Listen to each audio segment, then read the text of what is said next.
This episode is brought to you by CBD TV, your one-stop shop for all your CBD needs. Use code FRESHOUT to get 15% off your next order.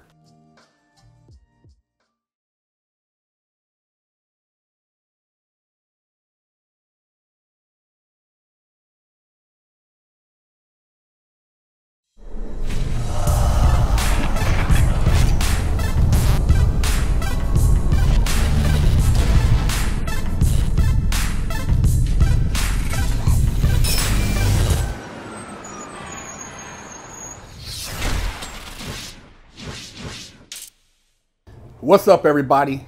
Big Herc, fresh out. You tuned into another dope interview.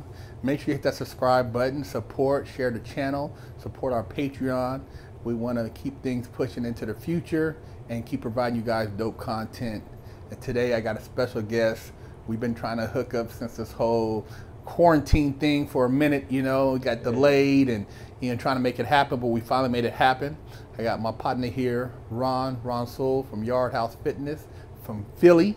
You know, he representing, and he's got a story to tell, man. This guy's been through it, and he's turned his life around and really made something positive from a negative experience. So we're gonna get into the interview and let him tell this story and fill you guys in on some details.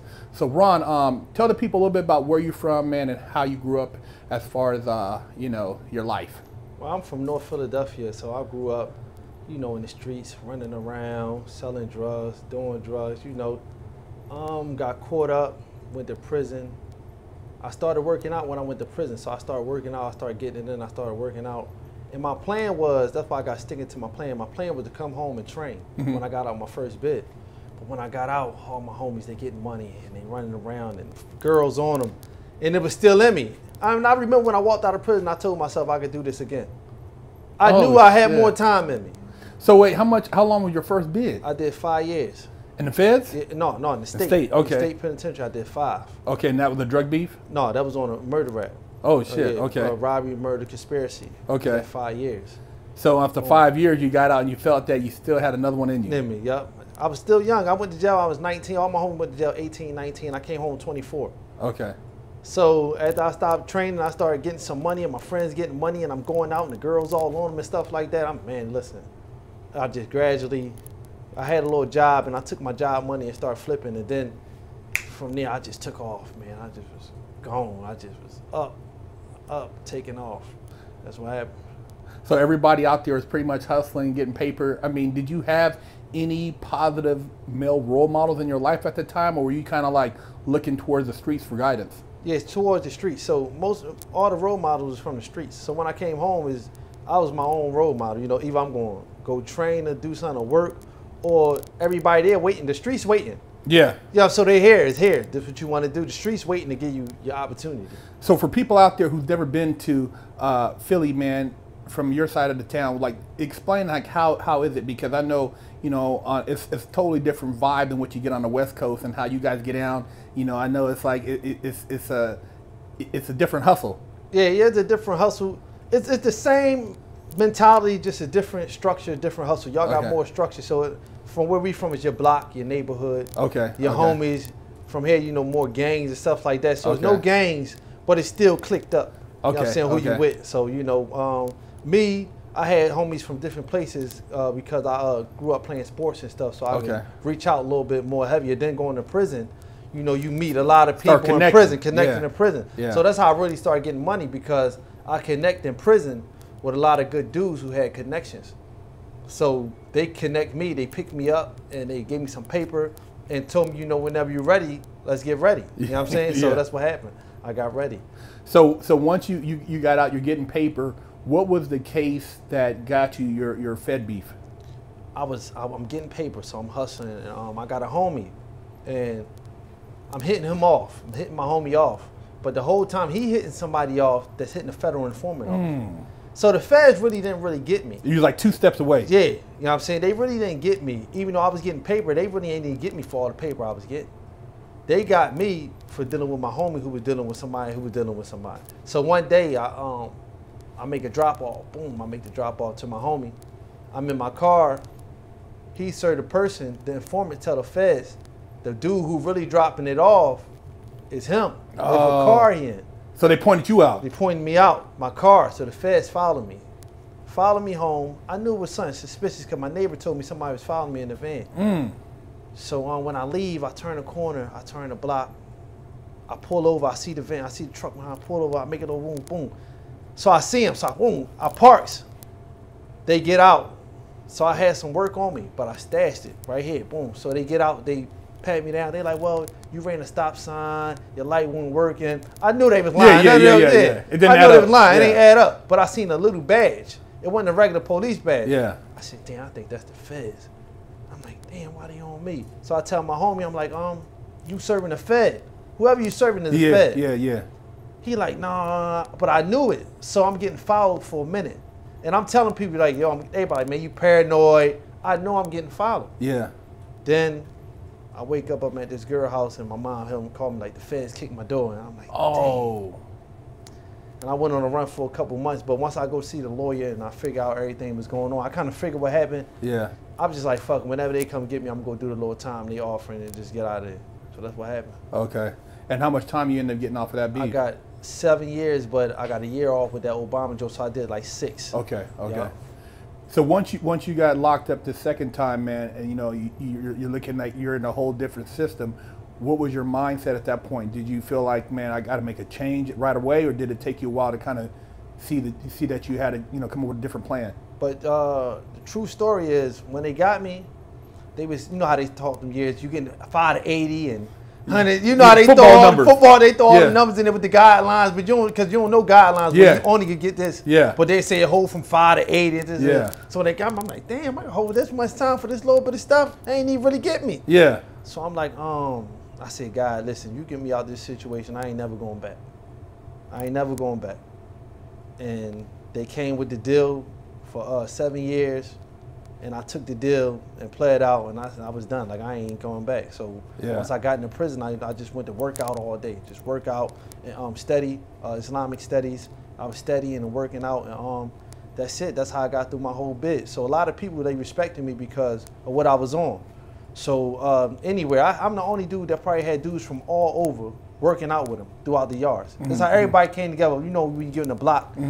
Everybody from all over, wanted to come get it in with me. So that's how I got my respect with a lot of dudes, New York, California, no matter where they was at. Mexicans, they don't need workout. My workout, they like, yo, we got to come. They wanted to come get a workout in. So I broke a lot of them down. I was crushing dudes. I broke a lot of them down. One day I lined everybody up in the room and just made everybody do like 1,300 burpees straight from everywhere. They coming in and out. We just going. So yeah, that's how I got a lot of my respect. Really, just off of the fitness as being a good man. And where'd you do predominantly most of your time at? Hazleton, USP Hazleton, okay, West Virginia. Okay. Yeah. And so, while you were in there doing your workout stuff, did you start making plans from when you got out, what you were going to do, or did you have an idea of what you wanted to do when you touched down? Yeah, well, I started studying personal trainer books, stuff like that. I started studying because I knew once I get out, I wanted to be professional. So I started studying the books, and once I started studying the books, I'm like, this is what it is. But a lot of people I'm telling people in prison, like, yo, I'm gonna go train. But a lot of people, man, you going back to selling that stuff. You ain't gonna. I'm like, no, I'm gonna go train. So when I talk to them, they be like happy and surprised, but they like, you said you was gonna do it. That's right. You know what I'm saying? So when I got out, I went to community college and got certified. So I went to college, got certified as a trainer, and I just started training in the parks and just started training people, and then I ended up on TV, ended up on the radio, and a person said, man, Big Hurt, and then we clicked up together, and like everything just coming around, and now I'm just training like all the top people that's up and coming in Philadelphia. I'm that guy that everybody's coming to right now, so I'm the guy now. But just putting the hard work, staying consistent. And see, I tell people all the time, man, I just dropped a video about that, about success after prison, and you have to create the momentum. And like you said, you had a plan, you stuck to it, and as you stuck with it and you were doing your training, a lot of other people sitting around, hanging out, whatever they doing, and they seeing you, and like you said, you had to separate yourself to create that. Yep. And so that takes a lot of strength, man, to not be part of the group and to kind of do what you need to do to make that change. Yep. And that's what I commend you on, because a lot of people, it's hard for them to do that, to like say, hey, I'm gonna do something and stick with it and then get out and still stick with that same program. Yep, and now the crazy thing is, because when you get out, you got to have that same program you had in prison. Create the separation. Because everything, same way they come to you in prison, hey, let's do this, hey, let's do this, they going to come to you out in the street, and you like, no, I'm on this. That's right. I'm training. And they like, man, you're only going to last a couple months. I seen such and such. They think everybody who come out of prison, train a little bit. Go back to what they know. Yeah. And I'm like, no, I'm not doing it. So I was giving out free classes, free workouts. Even just now, during the quarantine, I gave out 30 days free workouts on Instagram. Instagram Live, every day, 7 o'clock, I gave out 30 days free workouts. And then I went to the Zoom and made $5 grand. You know what I'm saying? So I did free workouts. I went to Zoom and I gave out 3 workouts a week and made $5 grand. Boom, just that quick. Just by consistency, hustling, grinding, showing people you got good work and they respect it. Same way, like I told you, transition from the streets. When you got consistency and good work in the streets and you giving out samples, people gonna want to support you. And that's the same thing I did with the fitness treatment. So when did you actually get out? I got out May 7, 2018. Wow. So since May 7, 2018, and this is 2020, and you done since then built your brand up, got a name out there and doing your thing. Yep. See, that's something like a lot of people don't realize. It's like nothing's overnight. I mean, even though you got out in 2018, but you had momentum going into that before you even got out to have that discipline. Yep. You know, so, you know, looking back as far as in retrospect to a youngster out there, and he's looking at you right now, and he's thinking, oh, I'm gonna get out here and make me a bunch of money. You know, what would you tell him, man? Because there's nothing overnight. I told you, we've been doing this for 7 years. There's nothing overnight. No, and it's not worth it. It's not worth it to really get out and go to the streets. So if you're gonna really do it, you just gotta stay consistent. It's not gonna happen overnight. You gotta keep just grinding. It's gonna be times where it hurt, where you broke and it hurt, and you like, what I'm gonna do next? And you gotta get up and still put the work in. So I always give this example. When I came home, I was working with a moving company, you know, out Pottstown, PA. It's like an hour away from Philly. So I used to get up in the morning, drive out there to deliver furniture all over, move furniture. You know, I move furniture all day long. Lifting all day. Then get back to the gym, make some workout videos, and let people know, yo, I'm still training, just for the content, so people would know, like, he's serious. Then I had these girls down South Philly I used to train. So I had to come from work, go to train them 4 girls in this house just to paint the picture. Yo, this is what I'm doing. So people could really know you're serious. If they don't respect you and think you're serious, they're not going to respect it. They're not going to go with your movement. But when they know, like, yo, he's serious this time, like, people want to come around. You know what I'm saying? They respect you when you're a good man and you're serious and you're good at what you do, you're going to win every time with consistency. So if there was a young Ron out there, if you would have been as a youngster looking back, is there anything that you think like an older version of you could have told him to maybe have helped him seeing the light earlier? You know what's crazy? I just put a post up the other day and I said a lot of my old heads who was in the game had jobs and businesses and they never gave us that game. So I would tell younger Ron, listen, man, get you an LLC. You could get your business money out of it. You could start a business, do that. They'll give you loans. They'll give you grants. I would tell them that from the rip, and then I would show them, yo, this what's going on. Start your business. You good, you athletic. Worked this fitness industry, had the buildings, they were so cheap back then. Young Ron would have been up. I would have been giving him so much game that I learned that the old heads ain't give me. Man, Young Ron would have been rich. Then this would have been our hotel. We'd have been up, you know what I'm saying? So I would have gave him that game, man. Start your business and be patient and put that same hustle into your business. Because I always say too that for what these guys put into hustling on the street, if you put that into hustling legit, dude, you run some shit. You know, you like you said, you'd own a hotel or a building or neighborhood because you already have the drive. You willing to take a dude out the game for hitting your trap house, but you ain't gonna put that into learning like LLC or getting your accounting, you know, your accounting degree or something. Yeah. I mean, it's the same effort. Same thing. Yep, that's the same thing, and that's crazy because half of the dudes out on the street not even making much money is people with businesses. And you out there all day long risking your life. And you're giving the business your money. Yep. At the end of the day. Yep. Like that shoe store could be your shoe store. Yep. That clothing store could be your clothing store. Yep. You buying all the clothes anyways. Yep. So you might as well be selling them. So it's the same concept, man. It's just flipping the mindset to go from the street to a legitimate front. Yep. You know, it's the same concept. Same concept. And you really could do it if you just really stay down and grind it out. You got to stay down and grind it out. If you don't stay down and grind it out, you won't make it. You won't make it, and you're going to go back to what you used to doing. So you got to get comfortable with being uncomfortable. So it's an uncomfortable thing to really be successful. You got to be, you know what I'm saying? It's uncomfortable. Where we come from, it's no success where we come from. The corners, the success is getting the money, getting females. That's what we think is success. Most of the dudes from our street corners, getting money, plenty of females. You know, that's the epitome of being successful. Yeah, successful. So that's what we think. Oh yeah, I'm up now. Yeah, I'm saying, so if you get your business, if you support other people's business, let them support you, let people know what's going on, you can have so many positive vibes around you. Like right now I'm here because of positivity. That's right. I never would have been here doing nothing negative. Exactly. You know what I'm saying? So the places and people who calling me up and the things I'm doing because of positivity. Everything I'm doing. You know, another thing I tell people too is that as you grow your success, you're going to have to start calling off a lot of people. Yep. A lot of people you thought was cool with you, when they see you start making moves, you'll hear little slick talk. Yep. And you're like, did he just say that? And you kind of think about, dude, he hating. Yep. He see you doing your thing, like, oh, Ron, so you trying to, oh, you went and busted that new watch, huh? Or, oh, man, you talking about getting that, huh? Why you want to get that? And you're like, damn, dude, you should be cheering for me. Yep. You know, you got to pay attention to that because that's bad energy. Yep. And a lot of ones with the bad energy be the ones that you actually helped before. Exactly. It be the ones that you actually help. You like, dang, you just sit back and you be like, you know what? That's why I keep my distance. Yeah. That's why now I move totally different. You know, so I keep my distance to the point whereas I'm over here, I'm doing my business, and I don't really have time to go for the negative vibes. That's right. So everybody who I'm around me, they positive vibes, and they trying to be successful. So they all on positivity. Yeah. They ain't got no time to bring you down. They trying to bring you up so y'all can elevate each other. Yeah, it's a constant. You're feeding off each other. Yeah. You know, rather than like you going around somebody, you feel like you're drained. You're feeding off of positivity. Yeah. So what can we expect from you in the future, man? What are some of the things that, you know, we can expect from YardOut Fitness? Oh, well, YardOut Fitness now, I'm working on a facility. So I'm working on building my own gym in Philadelphia. I'm getting the right spot now. I wanted to be an indoor-outdoor gym. So you can have a yard feel outside and then an indoor more upscale. So I'm working on that now.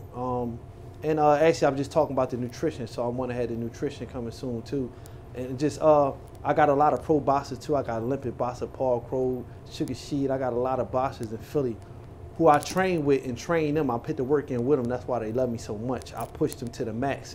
That they up and coming once that open up. Once I get my facilities and stuff together, I really want to tour with them and train with them, put more into them, and have my facility running itself and just have more income just coming in. So that's what it is. So you're going to see Ron Rasul all over everywhere, YardOut Philly, YardOut LA, YardOut Atlanta. So I'm pushing this to the forefront. It's coming together and let's keep building. So that's what we on.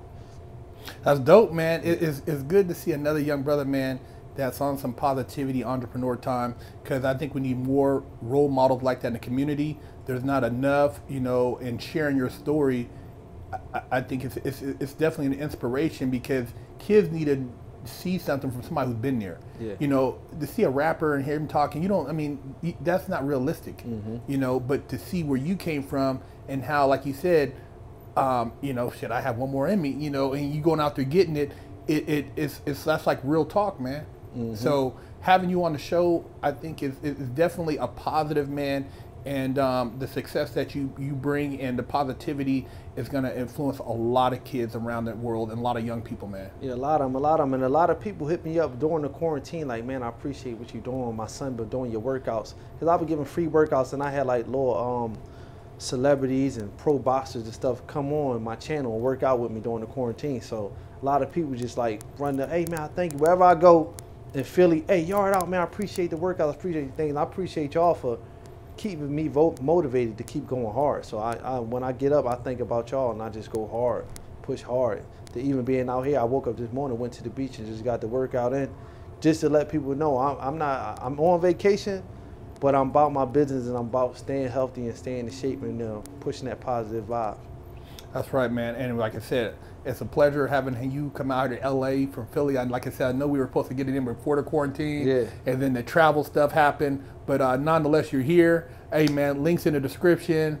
Rasul, YardOut Fitness. Subscribe, support. He's doing big things. Big Hurt, fresh out. YardOut.